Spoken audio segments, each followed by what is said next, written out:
la Côte d'Ivoire, sous Alassane Dramane Ouattara, est devenue la base arrière des groupes terroristes. Cette image que vous allez voir aujourd'hui, c'est une image qui prouve à suffisance, qui vient conforter, qui vient confirmer, qui vient corroborer les dénonciations, les accusations des autorités burkinabè maliennes, sans oublier nigériennes.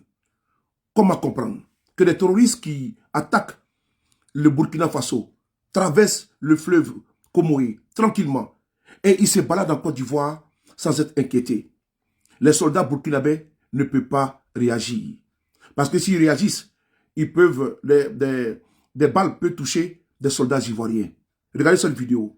Ça fait froid dans le dos. Ça vient confirmer une fois de plus que les autorités burkinabées, nigériennes et maliennes ont bel et bien raison que la Côte d'Ivoire est devenue la base arrière des terroristes. On regarde ensemble.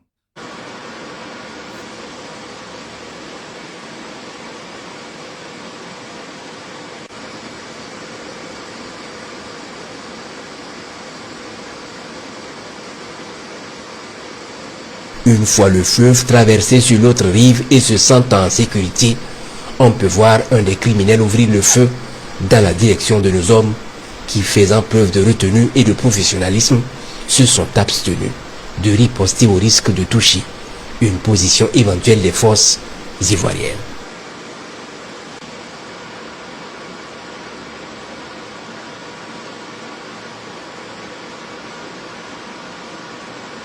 Sur ces images, on voit clairement les criminels marcher tranquillement, s'arrêtant discuter sous les cieux de nos combattants comme pour leur dire qu'ils sont maintenant chez eux et qu'on n'a pas le droit de les toucher.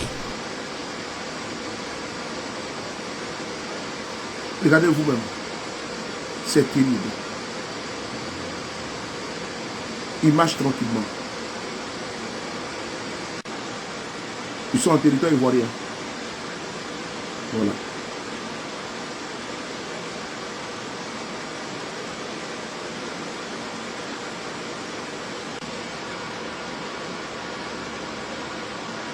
Des images qui font froid dans le dos et qui illustrent tout le mal de l'Afrique.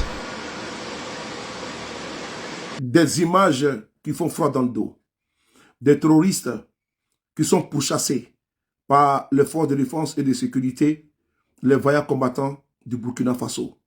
Mais il ne peut pas rentrer dans le territoire ivoirien. Vous voyez qu'il y a un terroriste même qui ouvre le feu sur les braves combattants burkinabés parce qu'ils savent qu'ils sont en territoire ivoirien, qu'ils sont protégés. Ils sont même ils sont sous un arbre en train de causer tranquillement. Ils ne sont pas inquiétés. Où est l'armée ivoirienne? Où sont les autorités ivoiriennes? Où sont les défenseurs du régime Ouattara pour venir remettre en cause ces reportages édifiants? Ce reportage qui a été publié sur la chaîne de télévision RTB, quand nous avons écouté, nous avons eu mal, très mal. L'ennemi de l'Africain, c'est bel et bien l'Africain. Comment des terroristes, ça me fait rappeler un journaliste d'une chaîne de télévision internationale qui avait parlé de ça, qui avait fait cas de cela. Des terroristes qui rentrent en territoire ivoirien et que les soldats ivoiriens les voyaient et jamais ils n'osaient les neutraliser ou bien les mettre aux arrêts. Voici encore une autre preuve implacable, irréfutable, indéniable, que la Côte d'Ivoire sur Alassane Dramane Ouattara est devenue la base arrière des terroristes. Mieux, les accusations, je ne peux pas dire, la condamnation du général d'armée Abdourahmane Tiani est confortée par cette vidéo. Les éléments sont là, factuels, évidents, réels, visuels. Personne ne peut les mettre en cause. Voilà pourquoi nous nous efforçons pour dire que le peuple de Côte d'Ivoire n'a seulement rien à voir avec ce soutien. À l'époque, le Burkina Faso, les chefs terroristes étaient au Burkina Faso, protégés par le régime de Compaoré. Souvenez-vous, les terroristes ont même eu le courage, les chefs terroristes, d'aller demander au président de l'époque, le président Roch-Marc Christian Kaboré, de leur remettre les véhicules de type 4x4 qu'ils avaient commandés avec le régime déchu de Compaoré. Cette interview a choqué le monde entier. Comme les terroristes qui prennent le courage d'aller demander un président de véhicule. Et pendant ce temps, à ce moment-là, à l'époque, le pouvoir du président Compaoré protégeait les terroristes qui partaient endeuiller le Mali. Mais aujourd'hui, on voit ce qui se passe au niveau du Burkina Faso.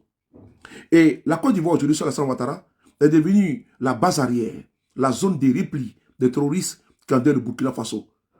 Une fois de plus, nous renouvelons, nous réitérons notre soutien indéfectible au pays de l'AES. Vive le capitaine Kourad Ibrahim Traoré, le général d'armée Aboudraman Tchani et le général d'armée Assimi Goïta. Vive le peuple digne, intègre, fier et courageux de l'AES.